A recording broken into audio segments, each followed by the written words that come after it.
Malamig ang putik sa aking matuhod. Nanginginig ang aking mga kamay habang pinagmamasdan ang mga pulang ilawng sasakyan ng aking asawa na unti-unting naglalaho sa dilim. Iniwan niya ako rito sa gitna ng malakas na ulan at masukal na kalsada ng Batangas. Hawak ko ang isang gusot na kontrata na layuning burahin ang aking karapatan bilang asawa. Hindi niya alam na ang lupang pinag-iwanan niya sa akin ay ang mismong imperyo na pilit niyang binibili. 2 oras bago ang nangyari, ay tahimik lang akong nakaupo sa likod ng kanyang mamahaling sasakyan. Amoy na amoy ko ang matapang na pabango ni Dante na humahalo sa amoy ng mamahaling balat ng upuan. Sa tabi niya sa unahan ay nakaupo si Vera. Si Vera ang kanyang public relations consultant at ang babaeng alam kong umuokupa sa kama namin tuwing umalis ako. Wala silang ginawa kundi pag-usapan ang kanilang malaking plano para sa Illustre Capital. Nagsasalita sila sa wikang Ingles at Tagalog na puno ng mga corporate jargon na paboritong gamitin sa Bonifacio Global City. Sabi ni Vera na napakadali lang daw manipulahin ng Board of Directors ng Zaragoza Conglomerate. Kailangan lang daw nilang ipakita na hawak ni Dante ang malokal na magsasaka at may malinis siyang background. Habang sinasabi niya iyon ay tumingin siya sa akin sa rearview mirror na may halong pandidiri. Para bang isang malaking dumi sa kanilang perpektong plano ang presensya ko. Ako si Luna. Sa paningin ngang aking asawa at ngang buong Maynila. Ako ay isang simpleng probinsyana na maswerte dahil pinakasalan ng isang matagumpay na executive.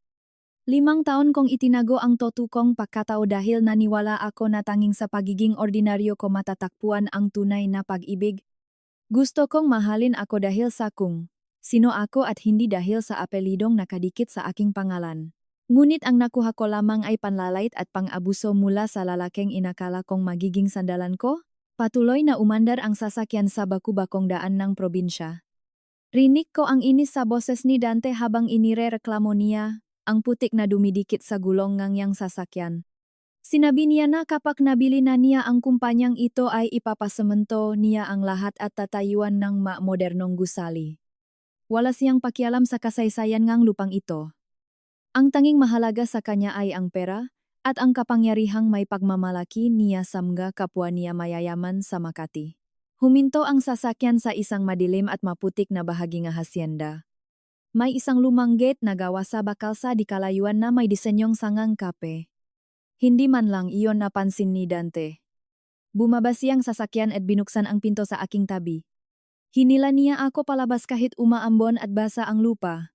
Inabot niya sa akin ang isang makapal na folder kasama ang isang mamahaling gintong ballpen.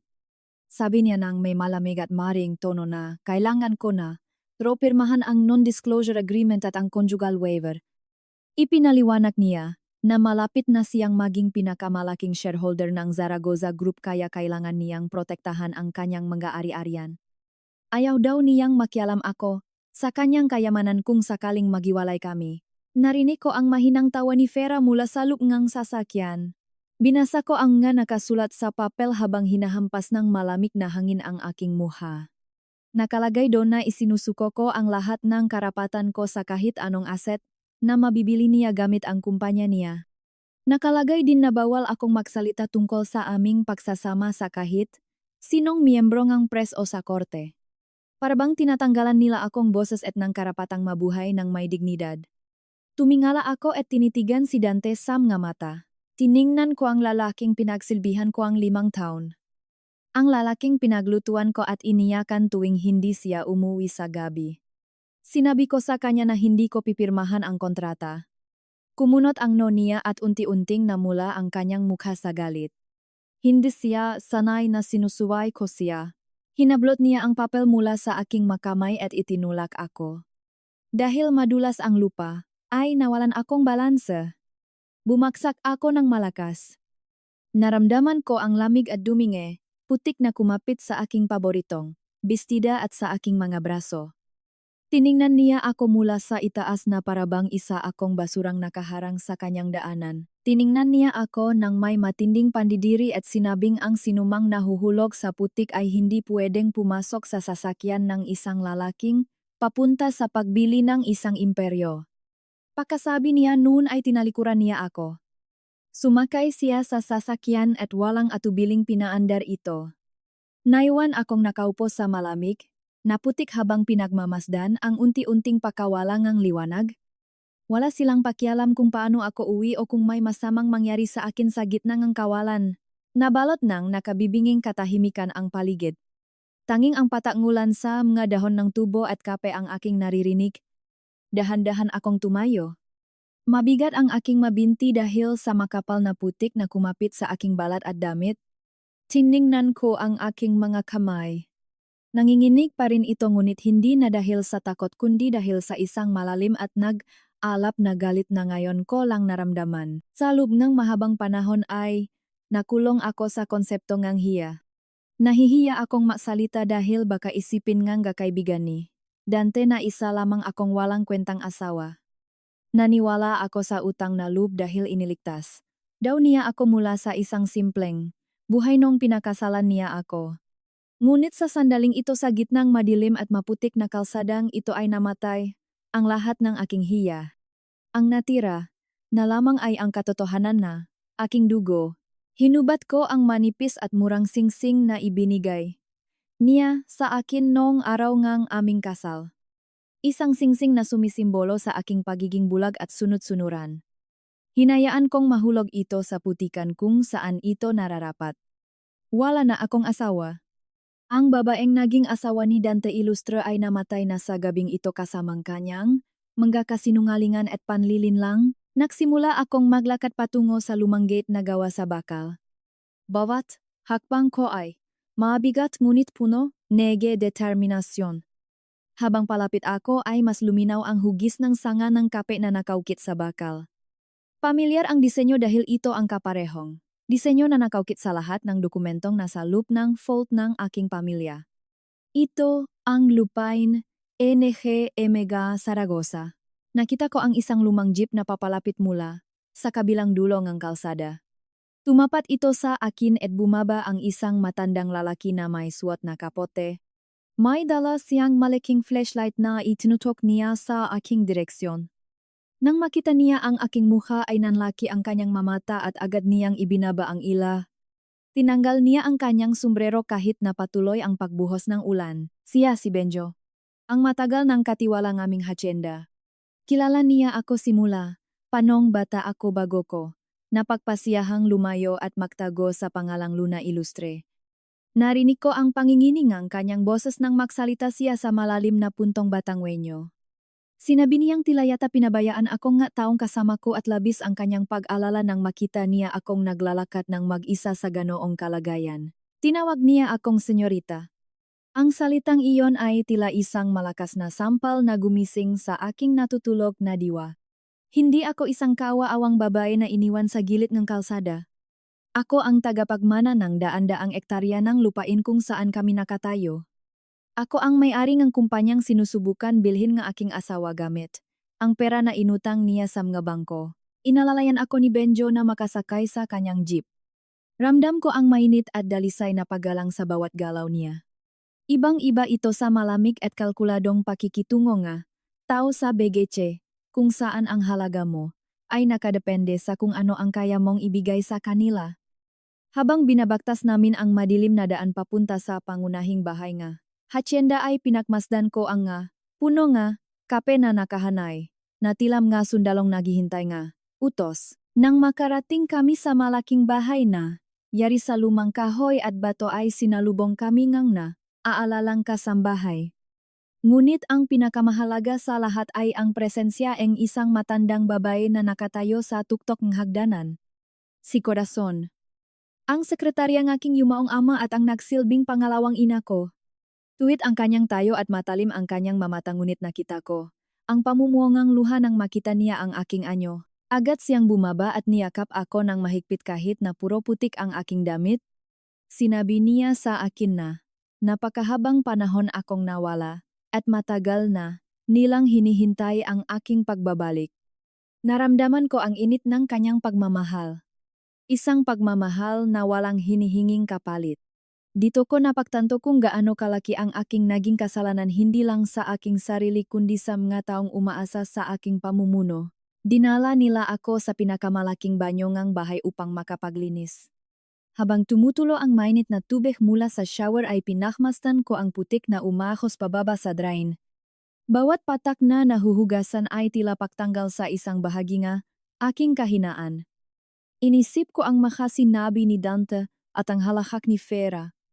Ang pagmamataas, nila na akala nila, ay kaya nilang tapakan ang sinuman para lang makuha ang kanilang gusto. Pumikit ako at pinakingan ang sarili kong pahinga. Wala nang iyakan. Wala nang pagmamakaawa. Ang lahat ng luha na dapat kong iluha ay naubos na noong nga gabing naghihintay ako sa asawang hindi umuwi. Ngayon ay kailangan ko ng mahanda. Ang aking ama ay naktayo ang isang imperyo hindi para nakawin ang isang mapakunwaring lalaki mula sa Maynila. Naktayo siyang imperyo upang protektahan ang aming gataw. Pagkatapos kong maligo ay isinuot ko ang isang komportableng puting damit na inihanda ni Corazon.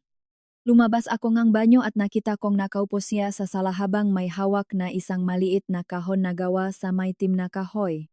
Umupo ako sa kanyang harapan at tahimik naming pinagmasdan ang kahon. Walang ibang salita na kailangang sabihin dahil pareho naming alam kung ano ang nasa loob nito. Binuksan ko ang kahon.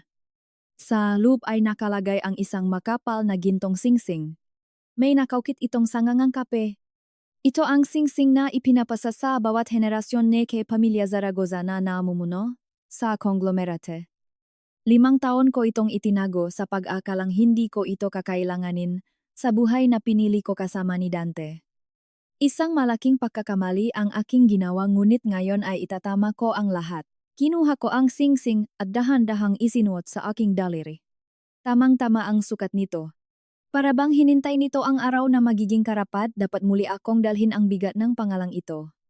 Naramdaman ko ang lamig ng ginto sa aking balat ngunit, nagbigay ito sa akin ng kakaibang init sa aking dibdib.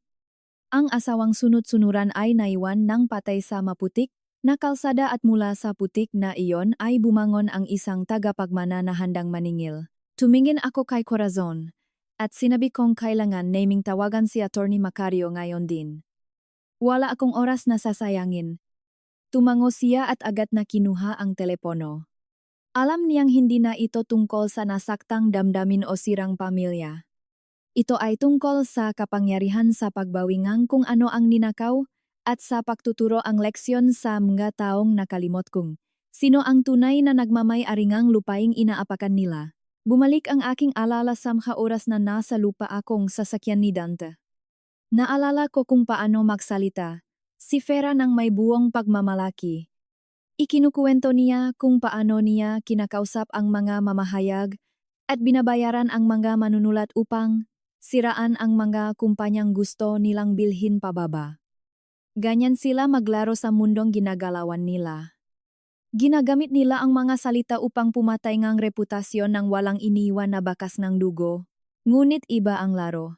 Sa probinsya ang Batangas. Dito ay hindi nabibilingang pera ang katapatan. Nakaugat ito sa lupa at pinagtitibay na mga henerasyon na kapagtutulungan.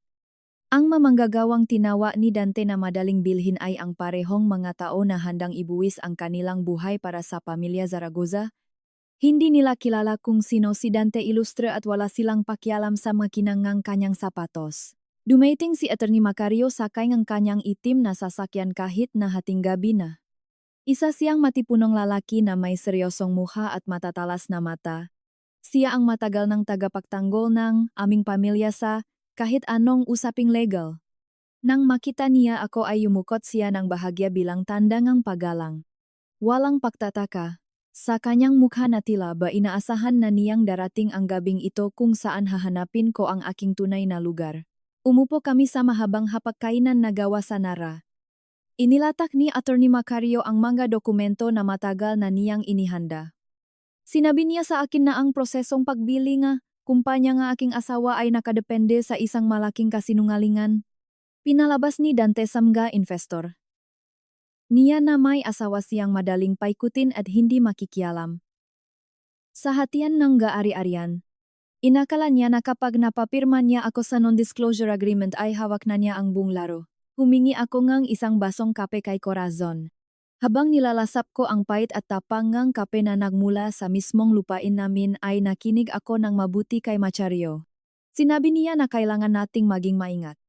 Kailangan nating hayaang maniwala si Dante na nanalo na siya. Ang pinakamagandang paraan para sirain ang isang taong masyadong mataas ang lipad ay ang hayaan siyang umabot sa pinakatuktok bago putulin ang kanyang mapakpak. Napangiti ako ng tipid. Ipinaalam ko sa kanila ang plano ni Vera na magpakalat ng nga balita laban sa akin. Malamang ay sasabihin nilang nakwawala ako o may problema sa pag-iisip para hindi paniwalaan sakaling magsalita ako laban kay Dante. Sanay na si Vera sa mga ganitong taktika. Akala niya siguro ay iya na lang ako sa isang tabi at magtatago sa hiya dahil sa takot na mahusgahan ng lipunan ng Maynila. Ngunit hindi ko hahayaang diktahan nila ang kwento. Inutusan ko si Atty. Machario na huwag harangin ang mga balitang ilalabas ni Vera. Hayaan silang magbayad ng mata upang pag-usapan ako. Hayaan nilang isipin ng buong BGC at Forbes Park na ako ay isang kawawang biktima. Ang masamang balita ay balita pa rin at gagamitin ko ang atensyong iyon upang ihanda ang pinakamalaking entablado para sa kanilang pagbagsak. Tumingin sa akin si Corazon na punong pagmamalaki. Nakita niya siguro sa akin ang talim ngang aking ama. Ang aking ama na kayang ngumiti habang sinisira ang kabuhayan ngang kanyang kaaway. Hindi ako pinalaki para maging mahina. Pinalaki ako upang mamuno. Nakalimutan ko lang kung paano lumaban dahil naniwala ako na ang pagpapakumbaba ay ang susi sa isang masayang pamilya. Lumabas ako sandali sa balkona hengang malaking bahay. Huminto na ang ulan at umpisa nang magpakita ang buwan mula sa makapal na ulap. Ang hangin ay amoy basang lupa at dahon. Malamig ito ngunit hindi na nito kayang palamigin ang aking nagbabagang desisyon. Tiningnan ko ang malawak na kadiliman na sumasakop sa daan-daang ektarya ng hacienda. Ito ang aking kaharian at oras na para linisin ito mula sa mga peste na pilit itong kinakain. Kinuha ko ang aking telepono. Madilim ang screen nito. Pinatay ko ito kanina bago pa kami bumaba nga sasakyan. Binuhay ko ito at agad na pumasok ang sunod na mensahe at missed calls. Karamihan ay mula kay Vera na nagpapanggap na nag-alala kung nakauwi ba ako ng maayos. Ang hilan ay mula sa mga numero NG mga kaibigan namin ni Dante na sigurado akong inutusan nilang magmasid. Walang kahit isang mensahe mula kay Dante. Wala man lang siyang pakialam kung namatay ako sa lamig o kung pinagsamantalahan ako nga estranghero sa kalsada. Siguro ay kasalukuyan na silang nakdiriwang ni Vera sa isang mamahaling bar sa Makati habang pinagtatawanan ang aking katangahan. Hinayaan ko lang ang mamensahe. Hindi ako nag-abalang sumagot. Katahimikan ang pinakamagandang sagot sa mataong nag-akalang hawak nila ang iyong boses. Bumalik ako sa loop at kinausap si Macario. Tinanong ko siya kung kailan ang susunod na malaking pagpupulong ng mga board of directors ng Zaragoza Conglomerate. Sumagot siya ng kalmado na gaganapin ito sa susunod na linggo upang formal na pagbotohan ang proposal ni Dante. Naroon daw ang lahat ng mga pangunahing mamumuhunan pati na rin si Federico na isa sa mga pinakamatandang kaibigan ng aking ama. Iyon na ang hinihintay kong pagkakataon. Isang buwang linggo. 7 araw ngang pagpapanggap at paghahanda. 7 araw para hayaan si Dante na gastusin ang nga inutang niyang pera sa pag-aakalang kontrolado na niya ang buong kumpanya. 7 araw para kay Vera na ipakalat ang kanyang nga kasinungalingan sa lahat ng pahayagan. At 7 araw para sa akin na buuin ang isang patibong na hindi nila kailanman matatakasan. Hinawakan ko ng mahigpit ang gintong singsing sa aking daliri. Nararamdaman ko ang lalim ngang ukit ng sanganga. Ito ay hindi lang isang alahas. Ito ay sumisimbolo sa dugo at pawis energy. Aking menya, ninuno. Hindi ko ito isinusuot para magmayabang. Isinusuot ko ito bilang isang sumpa na walang sinuman ang maaring umapak sa aming pangalan at maglakat palayo ng walang parusa. Ang masusunod na araw ay magiging isang malaking pagsubok, ngunit handa na ang aking isip. Ang putik na ginamit nila para ipahiya ako ay siyaring putik na bumuo at nagpatibay sa aking pagkatao. Hindi na ako matatakot na madumihan. Hindi na ako magtatago sa likod ng simpleng mga damit at nakayukong ulo. Ang tagapagmana na matagal nilang hinahanap ay nandito na at hindi siya magpapakita ng kahit anong awa. Tumingin ako sa salamin na nakasabit sa dingdingang mahabang pasilyo. Nakita ko ang isang babaeng hindi ko na nakilala. Wala na ang takot sa kanyang mata. Wala na ang pagnanais na mahalin nga mataong walang kakayahang magmahal. Tiningnan ko ang gintong singsing na kumikinang sa ilalim ngang madilaw na ilaw. Ako si Luwalhati Zaragoza at oras na para angkinin ko ang imperyong nararapat sa akin. Ibinaba ko ang aking kamay mula sa tapat ng salamin at hinayaan ang malamig na hangin ng asyenda na yakapin ang aking balat. Ang bawat tibok ng aking puso ay tila sumasabay sa tahimik na pahingang malawa na lupain sa labas ngang bintana. Iniwan ko ang madilim na pasilyo at naglakad pabalik sa sala kung saan naghihintay si Corazon. Nakatayo siya doon na may hawak na isang mainit na tasang kapeng barako. May luhang kagalakan at labis na paggalang sa kanyang mga mata nang makita niya ang singsing sa aking daliri. Hindi na niya kailangang magsalita dahil ang kanyang yuko ay sapat na upang sabihing nakbalik na ang tunay na may-ari ng tahanang ito. Habang hinihigop ko ang mapait ngunit nakapagpapagising na kape ay alam kong sa mga oras na ito ay mabilis na binabaktas ni Dante at Vera ang kahabaan ng South Luzon Expressway.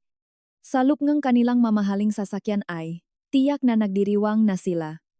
Iniisip nilang naiwan nila ang isang mahina at kawaawang asawa sa gitna ng putikan. Hindi nila alam na ang putik na iyon ang naging pataba sa binhing aking pahihiganti. Habang palayo sila ng palayo sa Batangas ay palapit naman ng palapit ang kanilang sariling pagkawasak. Sa kabilang banda NH Mundo. Ayang malamig at walang pusong siyudad. NH Bonifacio Global City. Pagdating ni Dante sa aming penthouse sa 30 palapag ay agad niyang mararamdaman ang pagbabago. Ang malaking pintuan ay bumukas ng walang sumasalubong. Walang nakahandang hapunan sa hapagkainan at walang may init na ngiti mula sa babaeng inalay ang lahat para sa kanya. Binuksan niya ang mailaw at tumambat sa kanya ang nakabibinging katahimikan. Napansin niya na wala na ang paborito kong florera sa ibabaw ng mesa. Naglakad siya patungo sa aming kwarto at binuksan ang malaking aparador. Kalahati nito ay tuluyan ng nawalan ngang laman.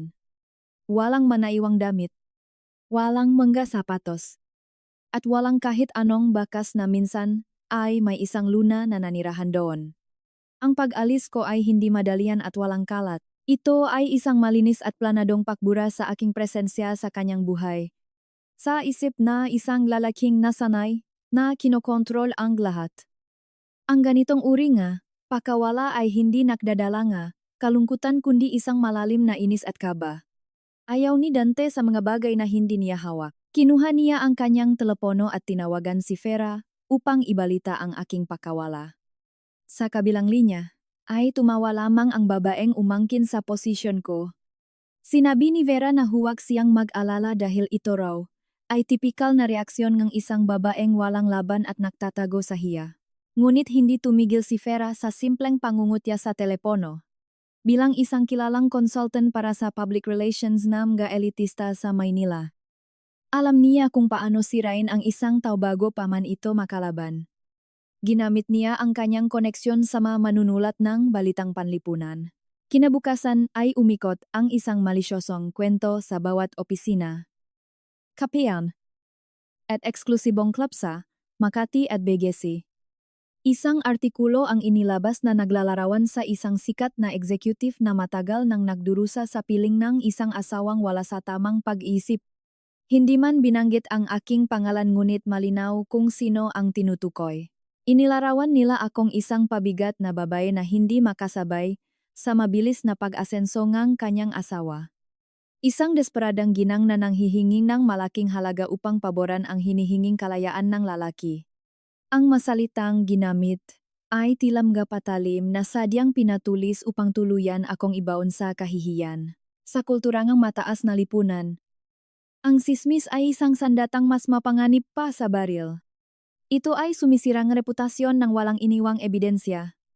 Binabasa ko ang bawat salitaeng artikulong iyon mula sa isang pribado at tahimik na silid sa isa sa mga hotel na pag-ari ng aking pamilya sa Makati. Wala ni isang patang luha ang lumabas sa aking mamata. Sa halip ay nakaramdam akong isang malamig na kapayapaan. Ang kanilang pagmamadali na siraan ako ay nagpapatunay lamang ng kanilang matinding pagiging desperado. Kailangan ni Dante na linisin ang kanyang pangalan bago ang malaking pakbili sa korporasyon ng Zaragoza. Kailangan niyang magmukhang isang biktima na karapat dapat sa simpatiya ng mamumuhunan. Makalipas ang 3 araw, ay nakatanggap akong isang formal na imbitasyon sa pamamagitan ng aking pansamantalang abogado. Ito ay para sa isang eksklusibong hapunan sa isang tanyak na mansyon sa Forbes Park. Ang imbitasyon ay naglalaman na isang mensahe mula kay Dante. Nais daw niyang pag-usapan ang aming hiwalayan ng maayos para na rin sa aming parehong kapayapaan. Kalakip nito ay ang mga dokumentong kailangan kong pirmahan kabilang na ang isang napakahigpit na kasunduan upang manahimik. Ang non-disclosure agreement na magtatakip sa lahat ng kanyang kasalanan. Inaasahan niyang tatanggi ako o kaya naman ay magmamakaawa na huwag ituloy ang hiwalayan, ngunit nagpadala akong isang maikling tugon. Sinabi kong dadalo ako. Nang gabing iyon ng Biyernes ay umulan ng malakas sa buong Kalakhang, Maynila. Ang magalsada ay napuno nga, kumikislap na ilaw mula sa mga sasakyang naipit sa mabigat na daloy nga trapiko. Ngunit sa lupang mansyon sa Forbes Park ay walang bakas na hulo sa labas. Ang bulwagan ay punong halimuya ng mamahaling bulaklak at pinong pabango ng mga pinakamayayamang tao sa bansa. Nakasuot ngang kumikinang na gintong bestida, si Vera habang nakakapit ng mahigpit sa braso ni Dante. Sila ang sentrong atensyon. Ang perpektong larawan ng bagong yaman at walang hanggang ambisyon. Napapaligiran sila nega bilyonaryo, mga sikat na politiko, at mga miyembro ng lupon ng iba't ibang korporasyon. Tila isang malaking entablado ang hapagkainan para sa kanilang inaasahang tagumpay. Ipinagmamalaki ni Dante ang kanyang nga plano. Nagsasalita siya tungkol sa agresibong pagbili at ang pagkontrol sa merkado gamit ang mga salitang inaral niya mula sa kanyang mamahaling unibersidad. Sa kabilang dulo ngang mahabang mesa ay nakaupo si Federico. Siya ay isa sa mga pinakamatandang kasapi nga lupon nga Zaragoza at kilala sa kanyang hindi matitinag na paninindigan. Tahimik lamang siyang nakikinig habang hinihiwa ang kanyang pakain. Ang kanyang mamata ay nagmamasid sa kayabangan ni Dante. Eksaktong 8:08 ngang gabi nang bumukas ang malaking pintuan ng mansyon. Walang ingay at walang pagmamadali. Pumasok ako sa buwahan at akad na tumihil ang tuhtok na piano sa hilid. Ang nga boses na kanina ay nagtatawanan ay unti-unting namatay hanggang sa tanging ang tuno lamang ng aking matakong ang maririnig.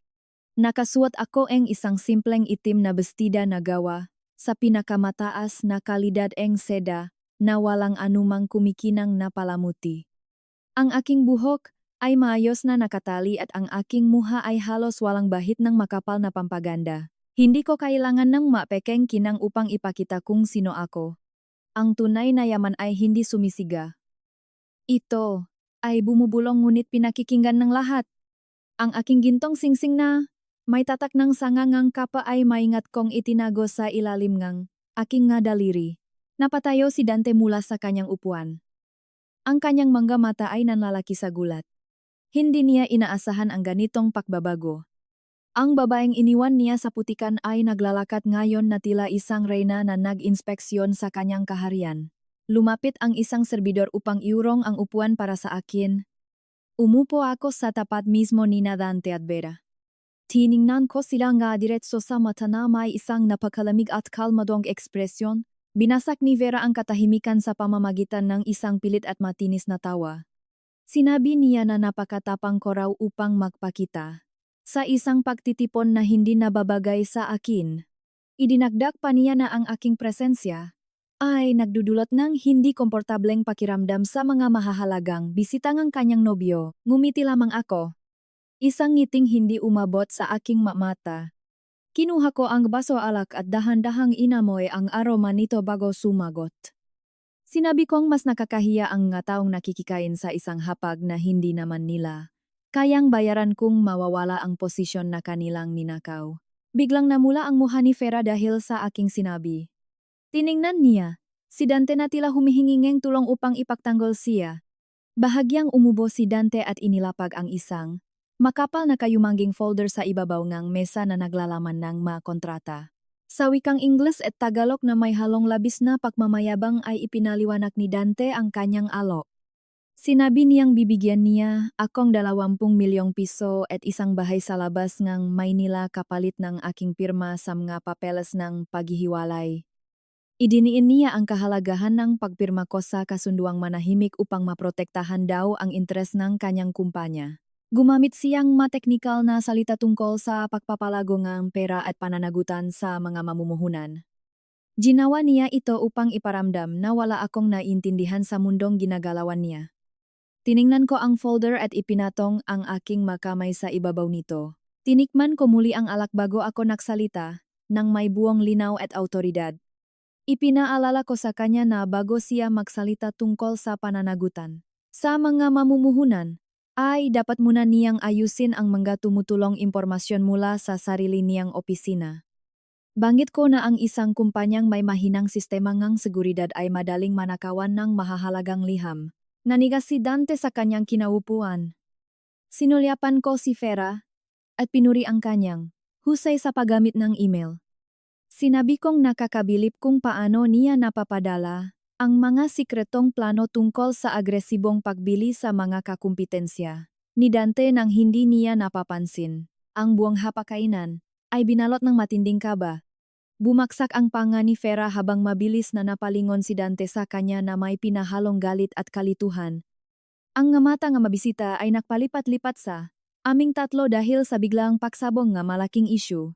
Wala akong sinabing diretsong akusasyon ngunit ang mga salitang ginamit ko ay sapat na upang magtanim ngang malalim na lason ng pagdududa sa isip ngang bawat isa sa kanila. Sa mundong ito, ang pagdududa ay kasing-asim ngang katotohanan. Habang nakakagulo ang kanilang isipan ay napansin kong nakatingin sa akin si Federico mula sa kabilang dulo ng mesa. Ang kanyang matatandang mata na puno ngang karanasan at dunong ay matamang sinusuri ang bawat galaw ko. Nakita niya ang paraan ng pahawak ko sa baso.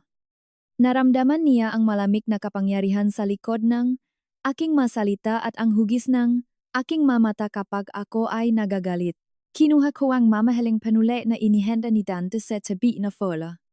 Binuksan ko ang huling pahinangang makapal na dokumento kung saan nakalaan ang patlang para sa aking pangalan.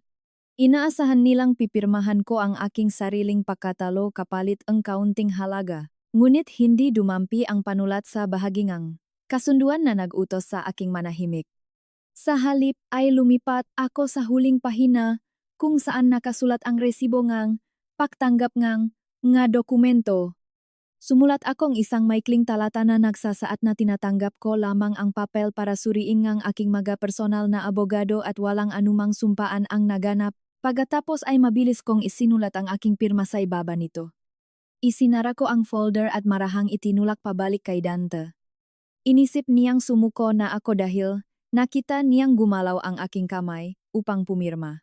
Tumayo ako mula sa pagkakaupo at inayos ang lukot sa aking damit. Nagpasalamat ako sa kanila para sa walang kwentang hapunan at sa maasim na alak. Binati ko rin silang magandang gabi ng may ngiting punong panganib at pangako. Tumalikod ako bago pa man nila mabuksan ang folder upang basahin kung ano talaga ang aking isinulat. Nagsimula akong maglakad palabas ng mansyon at ramdam ko ang ngamatang nakasunod sa aking bawat hakbang.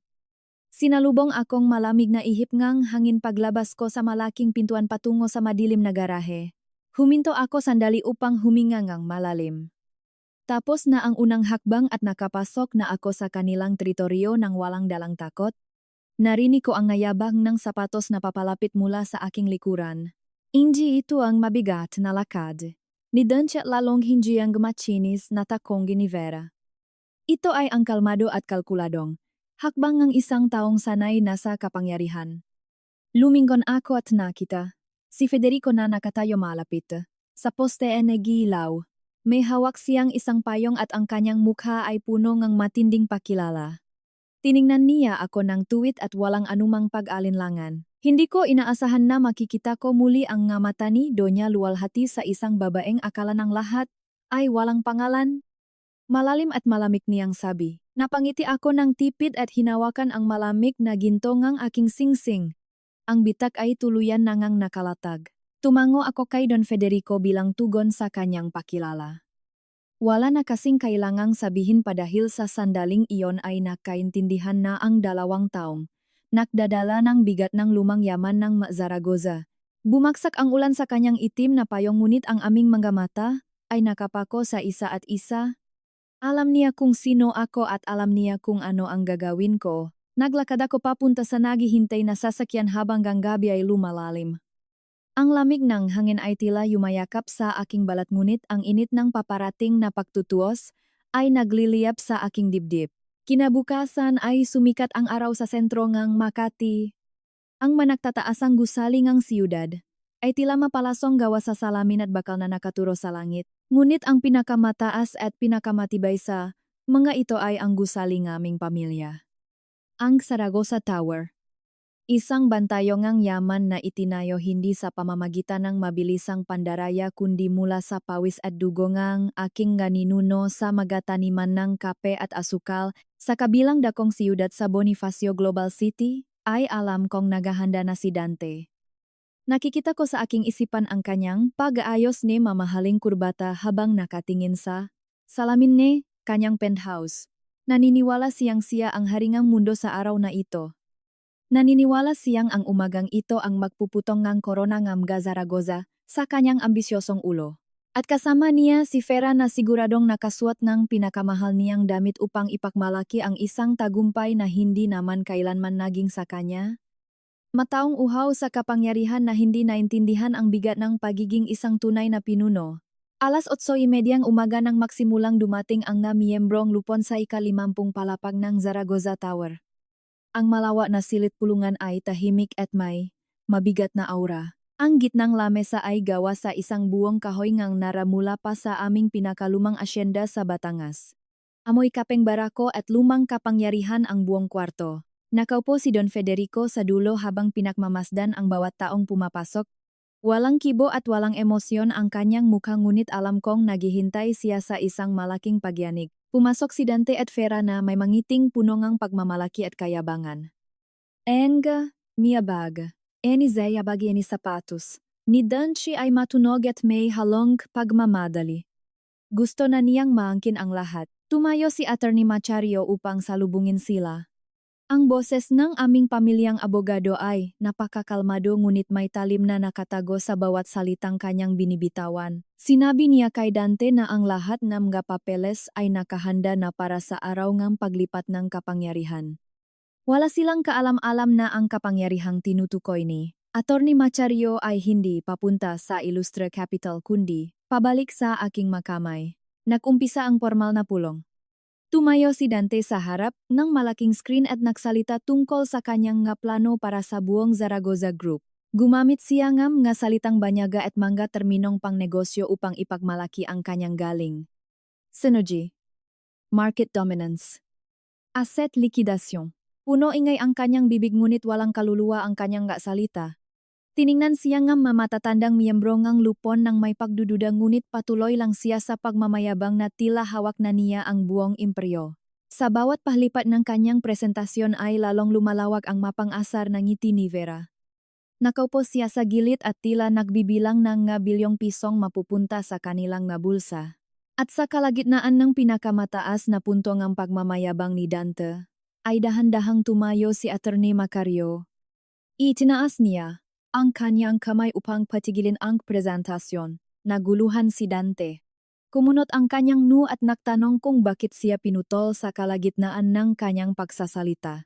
Sinabi ni Attorney Macario ng buong linaw na bago matapos ang anumang kasunduan, ay kailangan muna nilang marinig ang boses, and tunay na may hawak ng 70% ang buong kumpanya. Nakatinginan si Dante at Vera. Bakas sa kanilang mamukha ang pagtataka dahil ang buong akala nila ay wala nang natitirang tagapagmana ang Zaragoza na may sapat na lakas upang humarap sa kanila. Sa sandaling iyon ay bumukas ang mabibigat na pintong silit pulungan na gawa sa solidong mahogani. Umalingaw-ngaw ang tunong nga aking sapatos sa makinis na sahig ng kwarto. Hindi ako nakasuot ng makumikinang at maingay na alahas na tulad ng kay Vera. Nakasuot akong isang itim na terno na yari sa pinakamataas na kalidad, ng tela na sumisigang ang tunay at tahimik na kapangyarihan. Ang aking buhok ay nakatali ng mayos at walang ni isang hibla ang nakalabas. At sa aking kanang daliri ay suot ko ang pinakamabigat na patunay ng aking pagkatao. Ang gintong singsing ng Zaragoza na may ukit ng sanga ng kape. Napatigil si Dante sa paghinga. Ang kanyang mamata ay nanlaki at ang kanyang bibig ay bahagyang bumukas na parang nakakitang isang multo. Hindi siya makapaniwala sa nakatayo sa kanyang harapan. Ang babaeng iniwan niya sa putikan sa Batangas ay naglalakad ngayon sa lupngang pinakaprestihiyosong silit sa buong Makati. Ang asawang tinawag niyang walang kwenta at pabigat ay ang mismong nagmamay-aringang imperyong gusto niyang angkinin. Nakita ko ang unti-unting pagkawasak ng kanyang realidad sa loop ng kanyang mata. Namutla ng husto si Vera. Ang kanyang mapang-asar na ngiti ay napalitan ng matinding takot at panginginig. Tiningnan niya ako mula ulo hanggang paa at nakita niya ang isang taong hindi niya kailanman kayang tapakan. Isang tunay na Zaragoza na hindi na nagtatago sa aninong pangalang ilustra. Naglakad ako papunta sa kabisirang lamesa. Walang sinuman ang sumubok na pigilan o magsalita laban sa akin. Tumayo si Don Federico at yumuko ng bahagya bilang pagalang sa tunay na dugo ngang pamilya. Ginaya siya nga, iba pang mga miyembro ngang lupon bilang pakilala sa aking pagbabalik. Naupo ako sa silyang aking ama at tiningnan ko si Dante ng diretso sa kanyang mananginginig na mata. Wala akong sinayang na panahon. Nagsalita ako at ang boses ko ay kalmado ngunit umabot sa bawat sulok ng malaking silid. Pinasalamatan ko si Dante sa kanyang naging presentasyon. Ngunit sinabi ko ng may matinding lamig na hindi. Ibabentang ang pamilya Zaragoza ang kahit isang pulgada ngang aming lupa sa isang taong hindi marunong gumalang sa putik na pinagmumulan ngang yaman. Nakita kong umatras ng isang hakbang si Dante, na tila sinampal ngang aking masalita. Subalit hindi doon naktatapos ang pahuhukom. Sumanyas ako kay Corazon na tahimik na nakatayo sa likuran. Pindot niya ang isang remote at nagpalit ang malaking screen sa harap. Bumungat sa buong lupon ang malarawan mula sa security camera ngang aiming asyenda sa Batangas. Ang malinaw na larawan ng magagarang sasakyan ni Dante na papalayo habang ako ay nakatayo at inabandona sa gitna ng malakas na ulan at makapal na putik. Narinig ko ang mahinang pagbulong ng mamiyembro nga, lupon na puno ngang pandidiri sa inasal ni Dante. Nakita ko ang tuluyang pagbagsak ng mukha nga, aking asawa habang nahaharap siya sa katotohanan ng kanyang kalupitan. Ngunit hindi pa ako tapos. Lumipat ang screen sa mga dokumento at mga email na maingat na inihanda ni Attorney Macario. Ito ang nga patunay ng palihim na pagpapadala ni Vera nga sensitibong impormasyon ng Illustra Capital sa makalabang kumpanya. Mga ebidensyang kanyang pagnanakaw at pandaraya upang mapondohan ang kanyang marangyang pamumuhay sa loob ng matagal na panahon. Nagsimulang mangginig ang buong katawan ni Vera. Sa kanyang matinding desperasyon na iligtas ang kanyang sarili sa pagkakakulong at kahihiyan, ay itinuro niya si Dante. Sumigaw siya sa gitna ng silit na si Dante ang nag-utos sa kanya na gawin ang lahat ng iyon. Na siya ay sumusunod lamang sa mga direktiba nga kanyang amo at hindi niya ito ginusto. Ibinenta ni Vera ang lalaking kanyang ginamit at sinabing minahal sa loob lamang ng isang segundong takot. Ang dating makasabwat ay ngayon nakakagatan na parang mga asong ulol. Tiningnan ni Dante si Vera nang may matinding pandidiri at pihati. Ang kanyang mundo ay tuluyan ng gumuho sa harap ng kanyang mga mata. Ang kanyang pinakamalaking pangarap na maging haringang negosyo ay naging isang napakadilim na bangungot. Ang babaeng inakala niyang kakampi ay siya palang magbabaon sa kanya, sa hukaing pakasira. At ang asawang itinuring niyang walang boses at walang lakas, ay ang Diyosang nahuhusga ngayon sa kanyang maduming kaluluwa. Wala siyang may tugon kundi katahimikan. Nagsalita muli si Attorney Macario upang formal na tapusin ang usapan. Hiningin niya ang formal na desisyon ng lupon ukol sa panukalang pagbili ng Illustra Capital. Isa-isa silang bumoto. Labang kay Dante. Laban sa kanyang kumpanya. Laban sa lahat ng kanyang kinakatawan.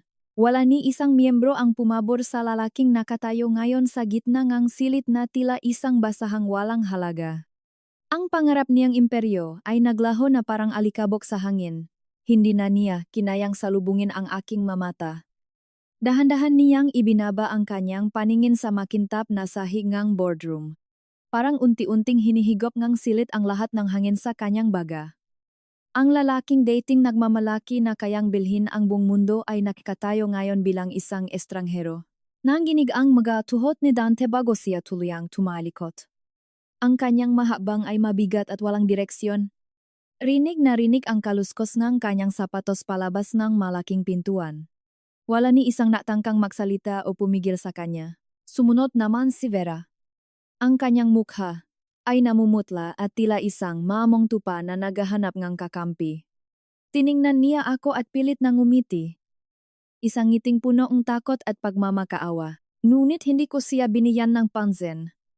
Ibinaling ko ang aking atensyon kay Atty. Macario at binigyan siya ng isang tango. Iyon ang hudyat na tapos na ang palabas at tapos na ang panahon ng aking pagtatago. Mabilis na kumalat ang balita sa buong Maynila. Ang pagbagsak ng Ilustre Capital ay naging usap-usapan sa bawat kanto ng Bonifacio Global City hanggang sa mga eksklusibong subdivision ng Forbes Park. Sa loob lamang ng 48 oras ay nagbago ang ihip ng hangin. Ang mga dating kaibigan ni Vera sa high society ay biglang naglaho parang bula. Walang sumasagot sa kanyang nga tawag. Walang nag-anyaya sa kanya sa mga kilalang event at dinner party. Ang kanyang pangalan ay naging isang sumpa sa industriya ng public relations. Kanselado ang lahat ng kanyang malalaking kontrata. Ang masikat na kumpanyang dati niyang hinahawakan ay sunod-sunod na naglabas ng opisyal na pahayag na pinuputol na nila ang anumang ugnayan kay Vera Magsaysay. Naranasan niya ang mismong lason na matagal na niyang ipinapakain sa iba. Natakpuan niya ang kanyang sarili na nag-iisa sa kanyang inupahang tsondo sa Makati. Walang pumapansin sa kanyang mapaliwanag sa social media. Ang mundong binuo niya mula sa sismis at paninira ay gumuho sa mismong harapan niya, samantala.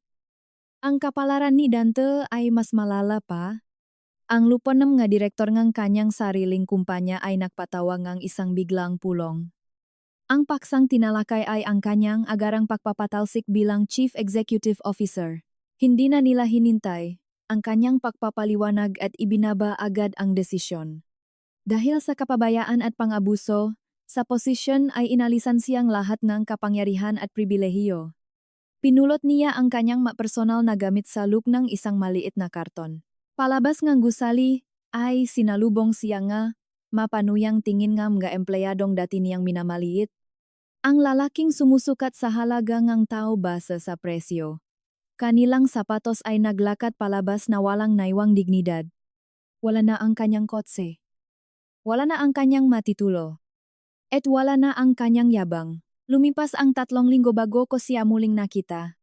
Nasa kalagitnaan ako nga pagbabasa na mga ulat mula sa aming mga plantasyon nang dumating si Corazon sa aking opisina. Tahimik siyang pumasok at lumapit sa aking lamesa. Sinabi niya na may isang lalaking naghihintay sa labas ng malaking tarangkahan ng hacienda sa Batangas. Isang lalaking naglalakad lamang at mukhang pagod na pagod. Hindi na raw nito sinubukan pang pumasok at nakatayo lamang doon hawak ang isang maliit na kahon. Hindi ko kailangang hulaan kung sino ito kaya tumayo ako at inayos ang aking kasuotan. Naglakad ako palabas ng lumang bahay na bato. Pababa sa malawak na hagdanan na gawa sa matibay na nara. Ang simoy ng hangin ay may dalang amoy ng kape at basang lupa. Sa dulong ng mahabang driveway ay nakita ko siya. Nakatayo si Dante sa labas ng lumang iron gate na may disenyo ng sanga ng kape. Ang kanyang damit ay gusot at ang kanyang mukha ay punong panghihinayang at pagod.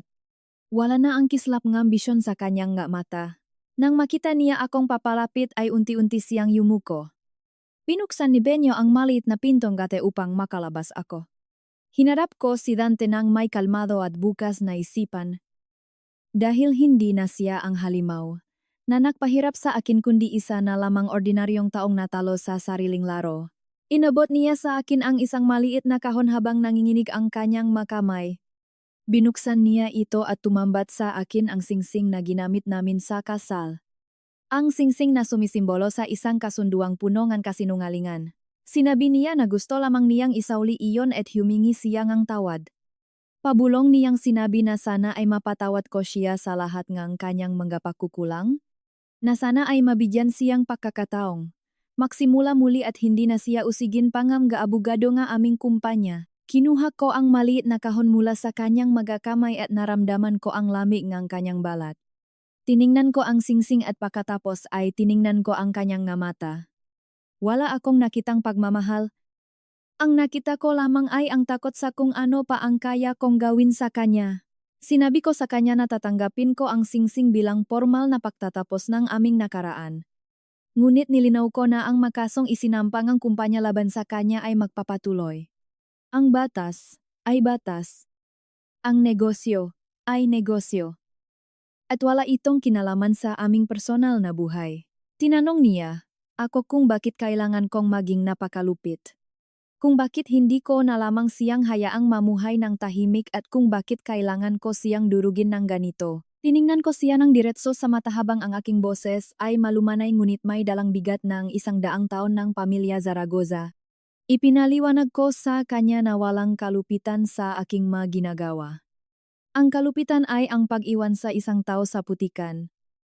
At ang kinahinatnan niya ay hindi kalupitan kundi manifestasyon lamang nga. Sarili niyang mahakbang. Tumalikod na ako at naglakad, pabalik sa loob eneha. Hacienda Abang Sumara, ang malaking gate sa aking likuran. Narinig ko ang mahinang pakpaksak ng bakal. Ang huling tunog na nag-ugnay sa akin sa pangalang Luna Ilustre.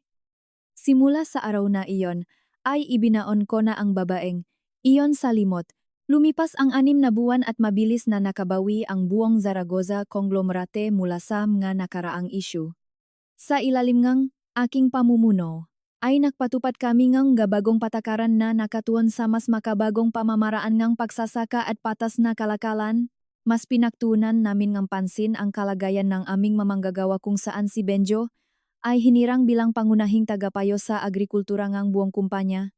Ang kanyang kaalaman sa lupa at kapa ay mas pinahahalagahan ngayon kaysa sa anumang diploma mula sa ibang bansa. Sa aming punong tanggapan sa Makati, ay nabago rin ang kultura ng pamamahala. Tinanggal ko ang ma-opisyal na walang ginawa kundi mang-abuso ang kanilang kapangyarihan. At pinalitan ko sila ang mga kabataang may tunay na malasakit at dedikasyon sa trabaho. Hindi ko kailangan na mga taong magaling lamang sa pananalita.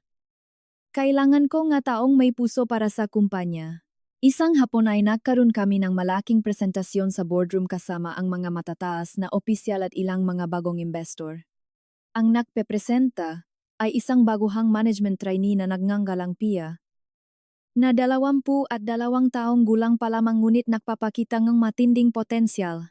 Habang nagsasalita si Pia tungkol sa kanyang plano para sa pagpapalawak ng aming organikong sakahan ay biglang sumingit ang isa sa mga natitirang lumang ehekutibo na si Mr. Valderrama.